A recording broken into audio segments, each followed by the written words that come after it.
এমন পরিস্থিতি, কোনো ভাড়ার কোনো লাইনই নাই। প্রত্যেক মানুষের চোখে পানি মুছতে দেবে কেটে বলে। বাচ্চা আছে না, বাচ্চা ছোট বাচ্চারা কাপড় চোপড় চায়, টাকা পাঠাইতে পারি না এখনো। পরিস্থিতি খুবই খারাপ। এই অটো রিক্সার লেগে মানে সবার জন্য এখন বর্তমানে খুব খারাপ চলতে আছে। এমন পরিস্থিতি, কোনো ভাড়ার কোনো লাইনই নাই। প্রত্যেক মানুষের চোখে পানি মুছতে দেবে কেটে বলে। এই ঈদের সময় বাড়িতে যাব, কিন্তু বাড়িতে যেতে পারিনি ভাই। এমন পরিস্থিতি, বাড়িতে মেয়েটা আছে, মেয়েটা দেখার জন্য একটু বাড়িতে যাব, তাও যেতে পারলাম না। এমন পরিস্থিতি যে 100 টাকার ভাড়া 50 টাকায় আমরা ভাড়া টানতেছি। এই করুণ পরিস্থিতি, এই অবস্থা, বাংলা রিক্সার যে পরিস্থিতি, দেশের যে পরিস্থিতি বর্তমান, যাই হোক না কেন, আমাদের পরিস্থিতি খুব খারাপ। আমরা যখন বাড়িতে যাব 1300-1400 টাকা গাড়ি ভাড়া, এই 1400 টাকা গাড়ি ভাড়া দিয়ে এখন দেশে যাব, আবার দেশের থেকে আবার পরে আসতে হবে, সে ভাড়া তো কাছে নাই। আর এখন দেশে যাব সে টাকা আমাদের কাছে নাই। সকালবেলা গাড়িটা নিয়ে বের হয়েছি, 50টা টাকা মারছি, 3 ঘন্টা পার হয়ে গেছে, কোনো ভাড়াই নাই রোডে ঘাটে।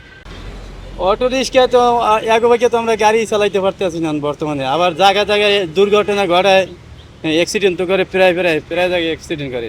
এখন সরকার কি করে কইতেই না, পরে হচ্ছে যে ঈদের পর 1 সপ্তাহ পর বলে এইটা একটা ব্যবস্থা করবে করে কইছে। যদি না করে তো আমাকে উপায় নেই, তো আমাকে খুব কষ্ট। 200-300 টাকা কাম করলে, 400 টাকা কাম করলে যায় খরচা ইয়া হয়। কেমন কিনবো? যে কামাই হয় আমার তো হয় না, আমি কিনবো কেমনে? মন তো চায়, আমি তো পয়সার দিতে তো পারতে আছি না বর্তমানে। এখন পরিস্থিতি খুবই খারাপ। এই অটো রিক্সার লেগে মানে সবার জন্য এখন বর্তমানে খুব খারাপ চলতে আছে।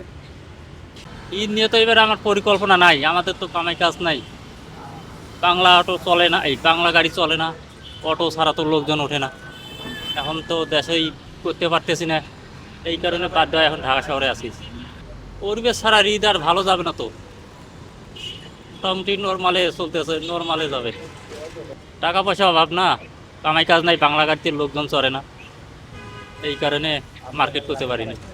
সারাদিনে দিয়ে থুয়ে 300-400 করে টেকে বাংলা গাড়ির। না কিছু হয় না এখন, তার মধ্যে এখন দেশে কাজ কাম নাই, বসে না থাকে 10 টাকা যদি বাড়িতে যদি পাঠাইতে পারি, সপ্তাহে যদি 2-2.5 হাজার টাকা পাঠাইতে পারি, এটাই উপকার। এখন দুঃখের বিষয়ে টাকা পয়সা অভাবে যাইতে পারছি না। যাই তো এখন তো বাধ্য হয়ে যাইতে পারছি না, টাকা পয়সা লাগবে। বাড়িতে গেলে বাচ্চা আছে না, বাচ্চা ছোট বাচ্চারা কাপড় চোপড় চায়, টাকা পাঠাইতে পারি না এখনো।